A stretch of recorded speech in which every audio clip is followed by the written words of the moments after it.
Hello and welcome to the Humans of Abuja podcast, where we share stories from different perspectives, where we also bring you real life stories of real people that shows turning points in their life. And today we are going to pivot to another thing. We know that a lot of us will be very, very interested in this topic and in this guest that we have in the studio today. In fact, let me just go right in and introduce our guest. Our guest today is Agu Chidera Joy. Welcome to the studio. Thank you. Welcome to very the much. Humans of Abuja.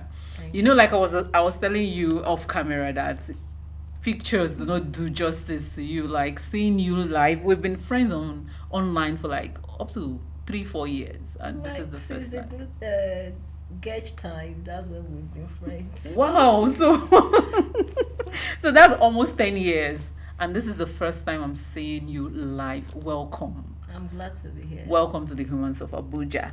And had it been I know you now, I would have just given you one big bottle of beer. But let's just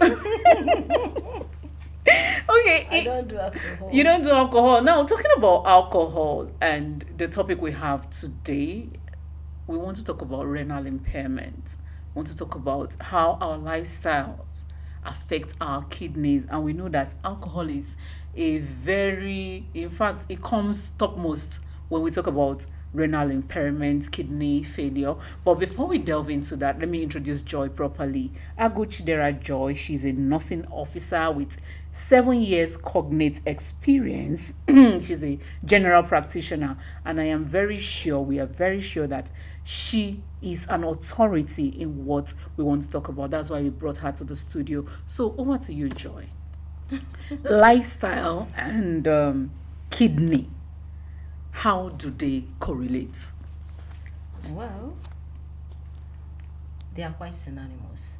Okay. Because when you talk about lifestyle, it entails our day-to-day activities, including the food we eat and what we drink. So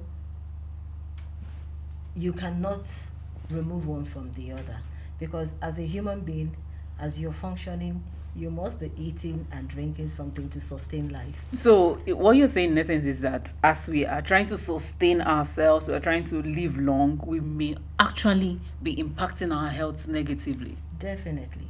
Okay. There are many ways we do that. Okay. It is a common occurrence in our environment.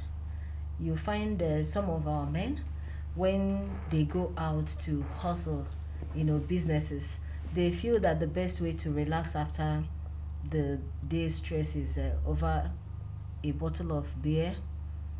And it ends up not just being a bottle of beer, but sometimes cartons of beer. Yeah. And what takes the toll on this is the kidney that pays for it, because the kidney will end up, refining all these things. The kidney and the liver are the major organs that take care of the toxins in our body. So okay. When we are talking about renal impairment, we have a lot of lifestyles that, impact our renal function. All right. Before you go forward, before you go ahead, I want us to know what renal is, what kidney is. We just want to let's tell our audience this is actually the organ we are talking about. What is the kidney? What is renal? Why do we describe the kidney as renal? Is it a synonym to the kidney? Then what is the function, as in to the layman? What would we say? This is the kidney, and this is what it does, and this is how it works. The kidney is the general word, but the medical term is renal function. Okay. Yeah, the function of the kidney is referred to as renal function. So, but when I want to bring it down to the general term, I will say kidney function. So the kidney function is renal function is kidney function. Okay. But when we are talking about the kidney is a bean-shaped organ that is located at the lower part of our abdominal cavity. Lower Below, part. Okay. below the rib cage towards the back is called the flank. It is otherwise referred to as a retroperitoneal organ. Oh. You understand? So that is where the kidney is located. So I hope the audience, we are talking about the organs that are located here. Am I right? Let's assume you're putting your hand here. Okay. Yeah. So you're doing shakara. Okay. So it's a All right. retroperitoneal organ. Okay. So that's where you find the kidney. So the function of the kidney is meant to filter the blood, and also it helps in maintaining some functions in our body, like producing some hormones, like the erythropoietin, like the renin, calcitrol, prostaglandins. There are a lot of things that the kidney does. This helps in maintaining our internal balance and make sure that we function properly as we should. So when the kidney is impaired, these functions are also impaired. Now, to the people watching us, when we say impaired, what do we mean by being impaired? When you say something is impaired, it means it's not functioning as it should. It's not functioning optimally. Okay. The function has been reduced from what it should be to what it can be able to function as, because there is a damage. All right. Okay. So that's what you mean by impairment. So now, going back to the topic, the prevalence of renal impairment in our society today, we find out there is a lot of factors, but like you said, we are focusing on our lifestyle. Yeah. A lot of people, you see somebody that is going to 2 kilometers, is supposed to take a walk. The person is hopping a vehicle. Okay. You understand? You are no longer exercising our bodies. You understand? These are the minute lifestyles we are talking about that is supposed to promote, our functions as human beings. Now, we also have issue that is prevalent in our society, something like illicit drug use. Okay. It is what we have as an endemic now. When we talk about endemic, it means something that is happening within our environment in a large scale. Yeah. So you find, teens now indulging in a use of methamphetamine. Otherwise, in Igbo, they call it mkpurumiri. I don't know. Some people call it ice. There is a lot of names for it. Yeah. You find some people using the heroines and so many other things, substances that they use. At the end of the day, these substances have negative effects on our renal function. The drugs that you mentioned, they are actually synthetic drugs. They actually produced in chemical laboratories around the country. Then, when we talk about drug abuse, what do you think about unprescribed self-medication? Because there are some times that some persons will just come home and they are tired or they have headache. They'll just say, they'll just go to their medicine cabinet and take 2 tablets of paracetamol or any analgesic. Now, what do you think about these and other acts of unprescribed self-medication? Those are still part of the lifestyle we are talking about. Okay. We find out that when Nigerians have headache, the first thing they think about is paracetamol, because they feel that the paracetamol relieves them of the headache. But actually, headache is not a sickness. Headache is a symptom of an underlying condition.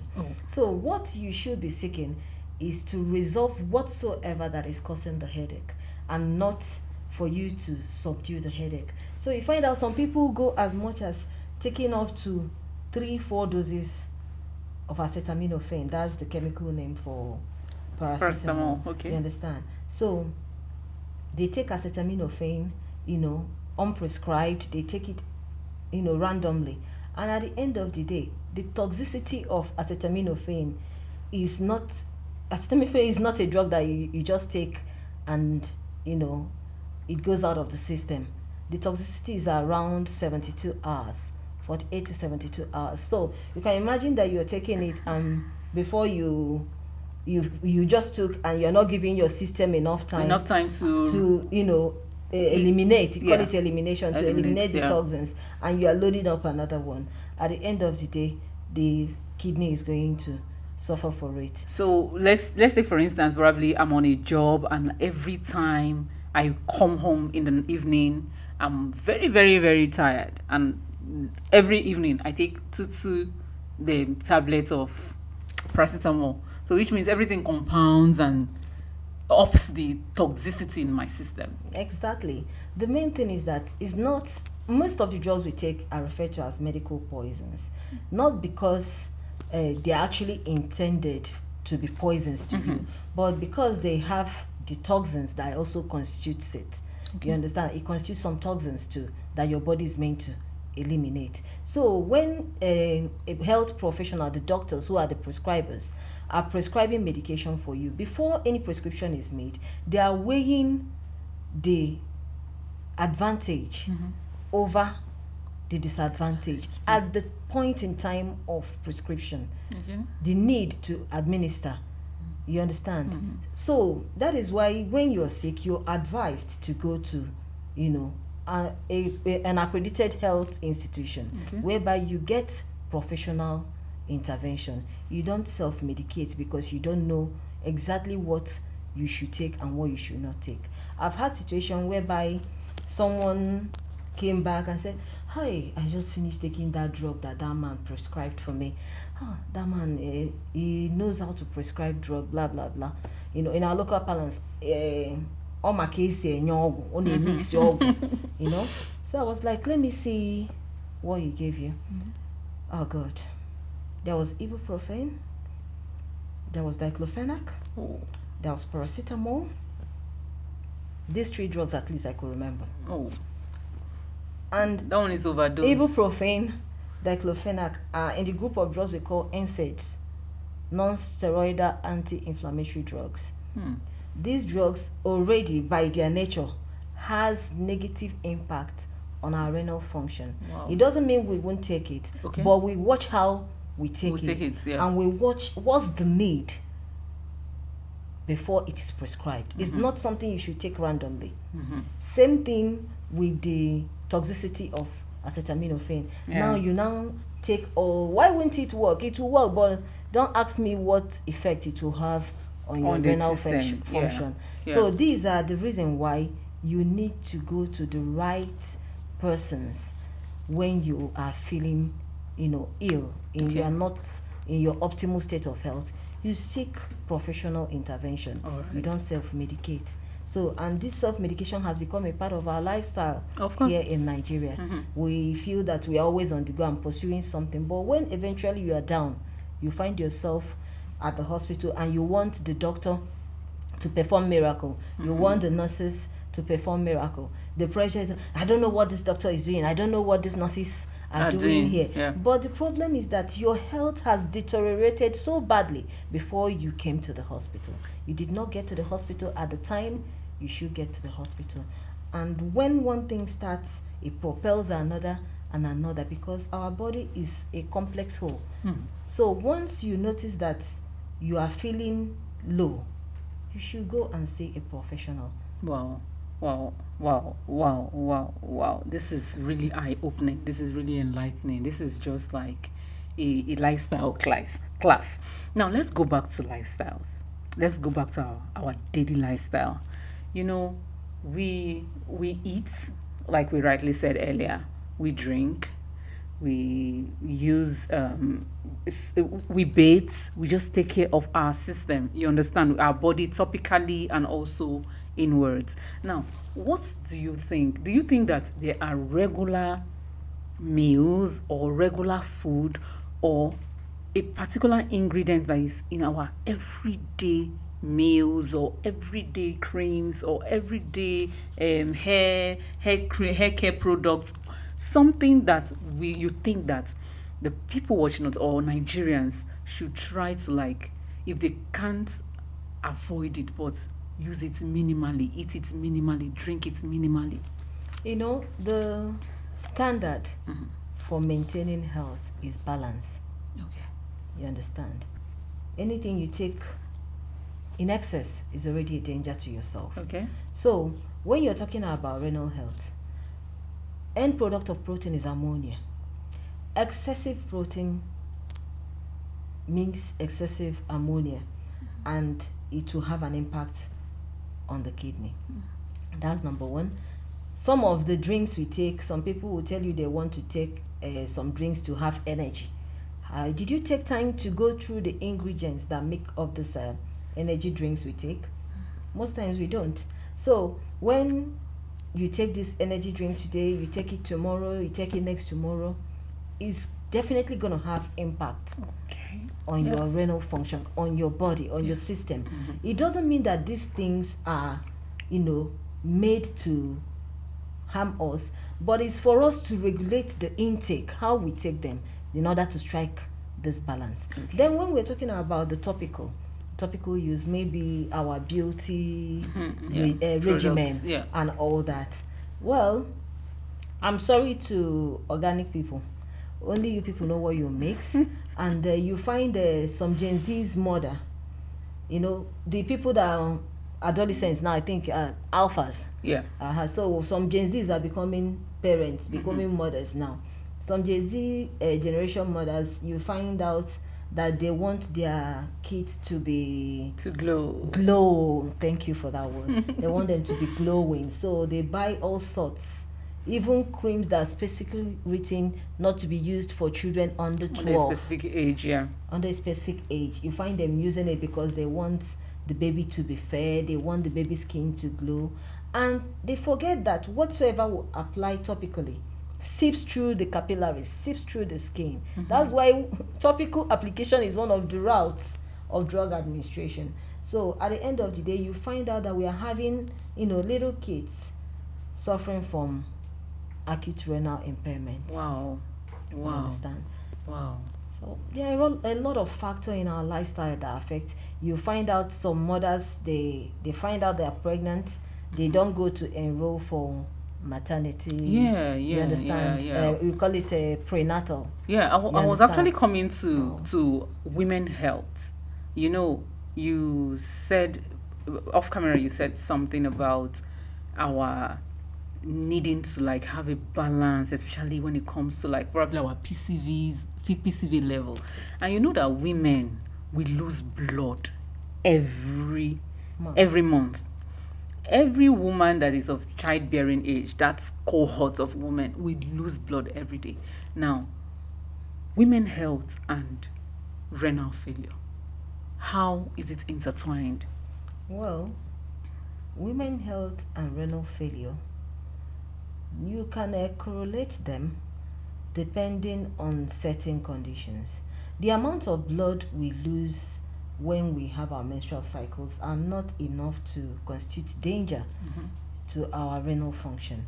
But when there are some underlying conditions such as endometriosis, such as myomas, you understand, ordinarily known as fibroids, this makes our menstrual cycles, for people that have such underlying conditions, makes the menstrual cycle to be heavy.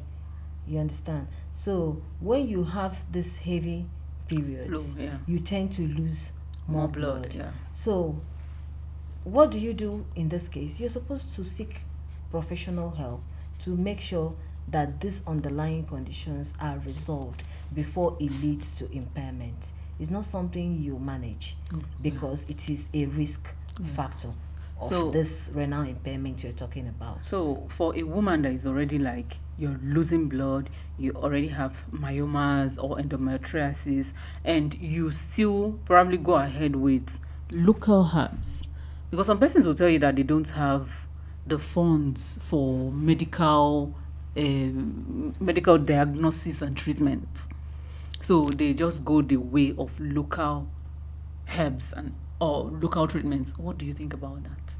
Well, as an orthodox practitioner, I am not here to rule out the efficacy of our local herbs, you understand? But at the same time, our local way of attending to our health, we don't have those machineries that have capacity of invasive diagnosis to know precisely what is wrong with us. So it's more or less like a guess Guesswork, yeah. So I will still resort to telling us that no matter how we feel financial incapability as a factor that is holding us down, we should actually find a way to go, even if it's to the primary health care, because the government is actually considerate of this fact that all fingers are not equal. Yes, so yes, that's yes, why yes. we have the primary health care, which is the lowest tier of the healthcare system. When you go there, definitely there will be an intervention or things that will be done for you.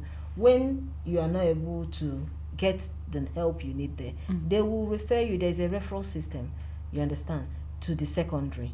And when you are going through this ladder, especially when you're going through the government hospital, you're not going to spend so much. Wow. Compared to how much you are going to buy a coffin if someone is lying dead. Right. You understand? Right, yeah. But we tend to negate this truth. Okay. And we are looking at the money that we are going to spend in the now.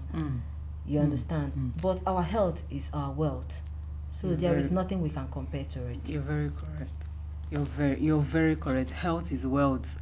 There is no way. That is, even if this my pinky, because I had an injury there, and the thing is growing back. When the thing was paining me, you can't sleep.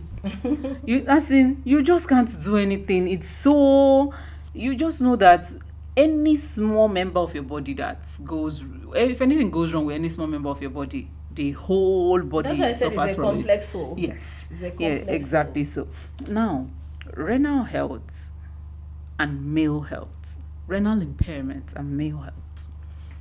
Do you think that part of the symptoms, because we're coming to the symptoms, because we want our audience to know that, okay, these are the things that you'll be seeing on your body, and you know that your kidney health is already compromised. So for the males, let's start with the males. Yeah. What do you think that a man or a male, let me put it male, from 18 or even from any teenage year, from 0 to 75, what do you think that a male will see in his body and know that something is really wrong with my kidney?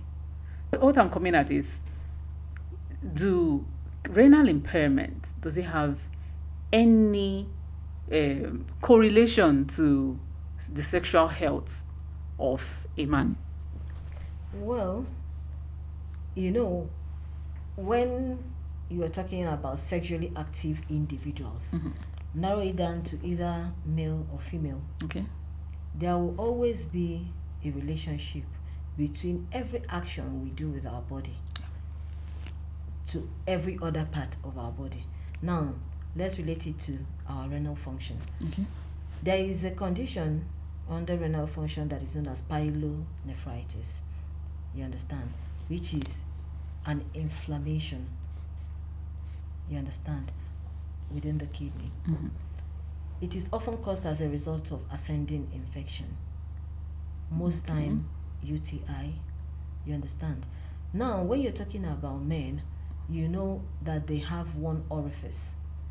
You understand? Which means what goes through their penile orifice, the urethral orifice, can actually ascend. The women has their urethral orifice different from their vaginal orifice. Yes. So now, when we are talking about pyelonephritis, you understand? Maybe because of the one orifice, they may be more at a little higher percentage of being predisposed to pyelonephritis. Okay. So, how you manage your sexual health matters, so that you don't become, a beneficiary of pyelonephritis. You don't become someone who exposes yourself to possibility of pyelonephritis. And this is not just to the males, it's also to the for females. the females. Yes. Also for the females. Yes, Our yes. sexual health should be something we guard very jealously.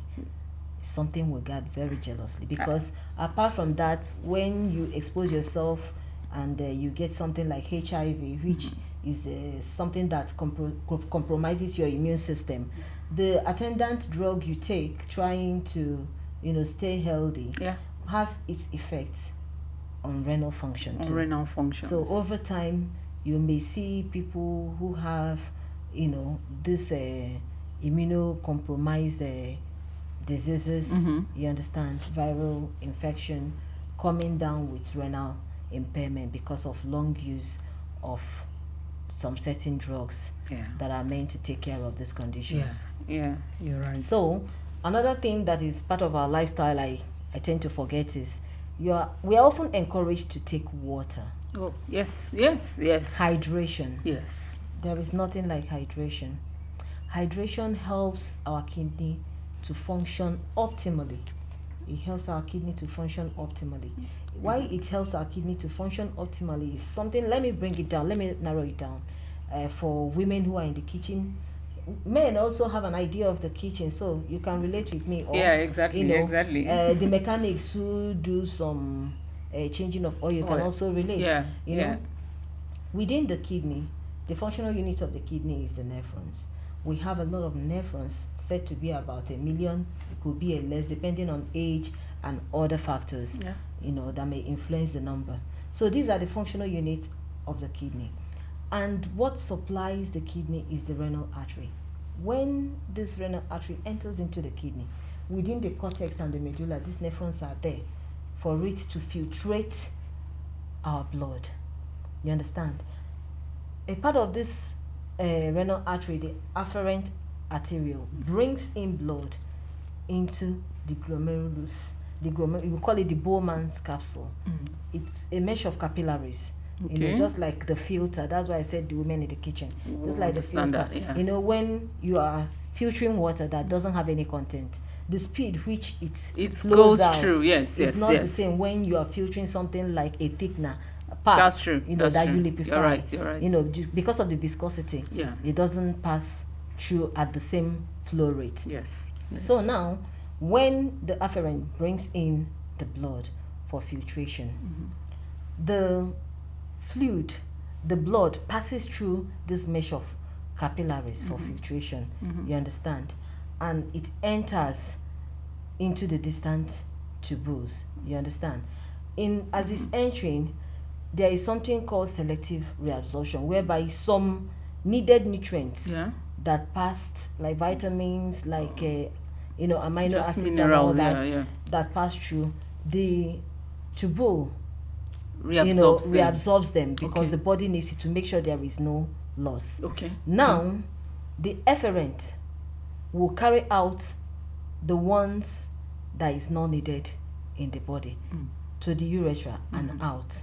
You understand? As urine. And it contains something we call the urea, the creatinine, and all. Now, if your kidney is not functioning properly, it will not be able to do this work of filtration. You understand? And if there is so much viscosity because of lack of hydration, what is supposed to filter through, you understand, and go out of the system, you understand, will not go out. It will be trapped in, and over time can cause what we call kidney stones, but we call it renal calculi. You understand? It can cause what we lead to what we call kidney stones and all that, and before you know it, one problem or the other has already started developing within your kidney. But if the person overhydrates, we talked about balance, didn't we? Yes, we did. But when you overhydrate, it also has its effect. There's something called anasaka, whereby you find out that the excessive fluid is seeping into the interstitial space, and you find your skin kind of edematous. You understand? You touch it and it's not able to rise. You understand? You see the indentation of your finger. You understand? So there is always, there should always be a balance. That's the main thing. So now let's quickly go to the symptoms. What are the symptoms? What are the things? What are the signs that I would see that somebody will see in their body and know that my kidney, something's wrong with my kidney? What are the symptoms? What are those things that somebody should just look out for? Well, when you're talking about renal function, I cannot authoritatively tell you that you just see this and you know that your kidney is at risk. But there are some things that are pointers to possibility. It's not definite. You understand? You are perspiring a lot. You are feeling this weakness, fatigue. You understand? But somewhat the most definite kind of is flank pain. Oh. You know, we talked about the location of the kidney. Yes, when you yes. start feeling pain within that area, it becomes a source of concern, because if you know where an organ is and you are feeling pain towards the location of that organ, it's a pointer for you to know that this organ that is here seems to be having problem, and you should seek medical intervention to know what exactly is wrong. Why other symptoms like the weakness, the excessive perspiration and all that is not definite is because there are some other conditions that may present same symptoms. Yes, but the most yes. important thing is that when you are feeling under the weather, you should go meet your doctor. You should go, and that Go brings to the that brings hospital. us to the diagnosis and treatments of renal impairment. What is the what is it as in, when you have a renal sickness or renal condition, is it an absolute condition? Is it something that somebody can like bounce back from? There are stages. Okay. We have something we call acute, kidney infection or impairment. So the You acute means that you can't bounce back from The that. word acute means sudden. Okay. So okay. it just happened. All right. So 50-60% of the time, people that come down with AKI tend to bounce back. Okay. 50-60% of the time, if you stick to your doctor's recommendations, Okay. you understand, they tend to bounce back because it's acute. It's something that happened impromptu. It's not something that have spent you've lived with for quite some time. It's not chronic. Yes. In the medical balance, it's not chronic. Okay. So when you follow your doctor's prescription and recommendation, you tend to bounce back 50-60% of the time. You understand? So when you have a chronic, or you call it ESR, the end stage renal disease, you understand, these are people we tend to give palliative care or surgical intervention, whereby we are now talking about transplant and all that. Okay. So that is it. So let me just quickly take that in the issue of kidney transplants. Some people donate their kidneys and they live very well with one kidney. And some people donate Yes, of kidneys. So what do you think about that? Don't you think that, okay, since people can donate kidney and live well with one kidney, don't you think that, okay, if you have one issue with one of your kidneys, then it shouldn't be a thing to bother about? Well, it's a pair, and it's within the same body. So when one is down, there is possibility that it may, if not properly managed or controlled from affecting the other one, what causes damage to one can cause damage to the other. Yeah. That is number one. Okay. And talking about people who have donated their kidneys and they're living normally, functioning optimally with one, is because they are following recommendation after donation. Okay. There are things you should and shouldn't eat. Oh. You understand? Oh. Especially in our world of today, that we are always in a hurry, eating a lot of, processed food. Yeah. All those things are coming down to deterioration of our health these days. There are a lot of there are also a high prevalence of cancer these days because of lifestyle and this processed food we're talking about. So these vis-a-vis, they are intertwined. You understand? You must learn to strike balance in your lifestyle. You understand? No matter how much you undergo, find out time to make good meal for yourself, for your family. You understand? We have been blessed in this our age with invention of a refrigerator. So I don't know the reason why we should not be making good meals and within the short space of time we have, and store in our refrigerators to bring out and warm when we want to eat, and reduce the intake of a lot of processed food, the noodles and all whatnot. Now, So it's very, very important that we should incorporate and follow a very healthy lifestyle, a very healthy regimen.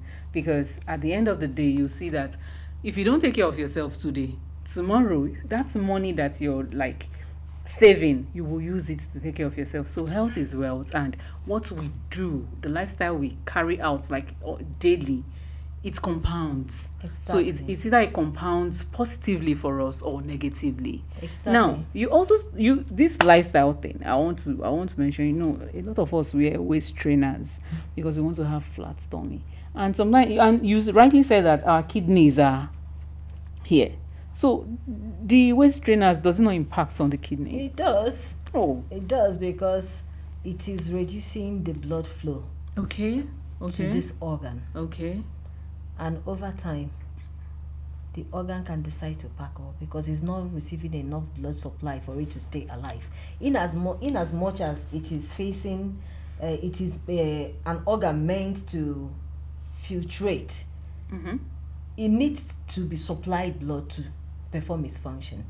So when the artery and the vein that is supplying and carrying away blood from this organ is being deterred from doing their function properly by your cinchers, you want to have hourglass shape, right there? Now you know anything you see. So it's just good to just leave your tummy like that and be working on it. My own is you understand. And I was actually missing this thing in our pursuit of wealth. Yeah. There are so many things that is happening in our society. You find out that recently I found out that they are fermenting fufu abu with omo so that it doesn't smell. So we must also take cognizance of the things we eat outside, we buy from outside that is not made primarily by us. And during the Christmas holidays, during that Yuletide period, there were a lot of cases of fake drinks, fake milk, fake all those things. I think those kind of processed food are not like even yes, we know that they are regulated. Yes, they are not regulated. That's the word. You understand? So you find out that these are all having impact on our renal health, on our health generally. Yes. You understand? So in our pursuit of health, we must also be human.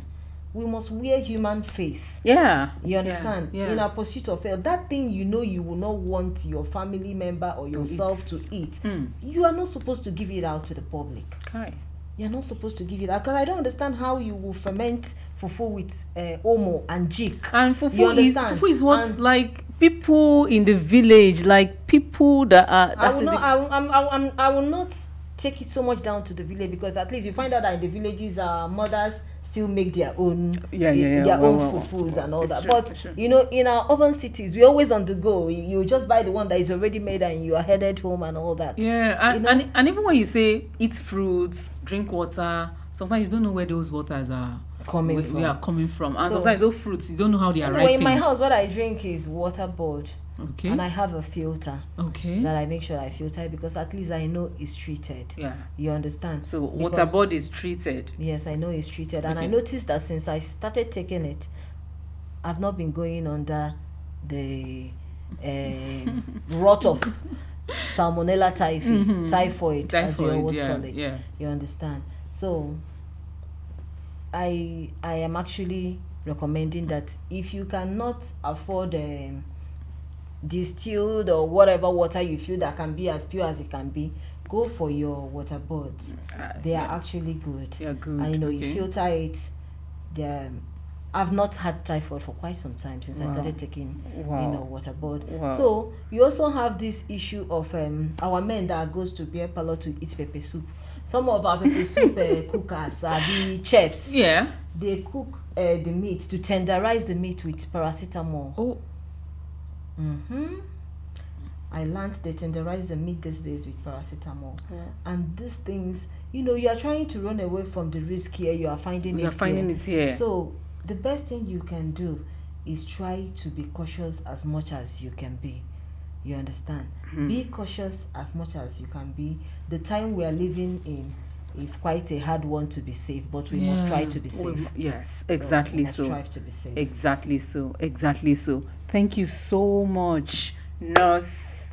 Nurse Agu. Nurse Agu Chidera Joy. We will put her socials in the comment section or in the description, so that if you want to reach her, you want to consult with her, you can just talk to her. I know that it's They not should unpaid. consult a It's not doctor. They should it's consult a no, doctor. no. There are some persons that will just want to like talk to you. There are some persons that will want to like seek advice and ask you. They may not be every one of them may not be in Abuja. You understand? Okay. But they may want to like, okay, let me hear what she has to say. Since she has proven that, okay, she's an authority, let's just like hear what she has to say, hear what she has to advise. And my own advice to them is that they shouldn't come to you unpaid. They shouldn't come to you. Well, the thing is that in the health sector, Okay. we work both independently and interdependently. As a nurse, I work interdependently with the medical practitioners. Yes. I'm a nurse practitioner. We have our medical practitioner. Yeah. I have the right of administration. They have right of prescription. Okay. You understand? Yeah. So if you have need, you should see your doctor to know the right medications to prescribe for you. Okay. If you are talking about administration, you can come to me. So if you're talking about administration, you can come to her. Thank you so much for coming on Humans of Abuja podcast today. Like we promised our audience, we are not just going to like share the turning point stories. We're not going to like come on this couch to just share stories. You understand? We are going to like do things that will be beneficial to you, beneficial to your lifestyle, beneficial to your health, beneficial to your future, so that we'll be able to last long together on this earth. Even as this show lasts, you will also be alive to watch, to send in your comments. And if you want to be on this couch with me, you can send us a DM, send us a mail today, go to our WhatsApp number, send us a WhatsApp message, and we would schedule you for a session. So thank you so much, Nurse Chidera Agu Joy, for coming. Formerly known as Nurse Agu. Okay. All right. So we look forward to having you back on this couch. So Hopefully. yeah. Thank you so much for coming. Thank you, darling. Thank you. I really appreciate being here. Yeah. To share my knowledge. Yes, of course, because a lot of the things that you said is what me, I don't know. Yes, I know I read, I research, but there are certain things that I do not know, and it is very, very. In fact, we thank you especially for coming on this couch to share knowledge with us. It's not what money can pay. Thank for. you so much. So thank you so much. Thank you very much, and we hope that when we call you again, you oblige us and come sit and share knowledge with us. Hopefully. Thank you so very much. So it is bye-bye from this episode of the Humans of Abuja. Make sure that you are watching, you're sharing, you're commenting, you are just with us. Support us on this journey, and we would be grateful to you. Thank you so much for watching.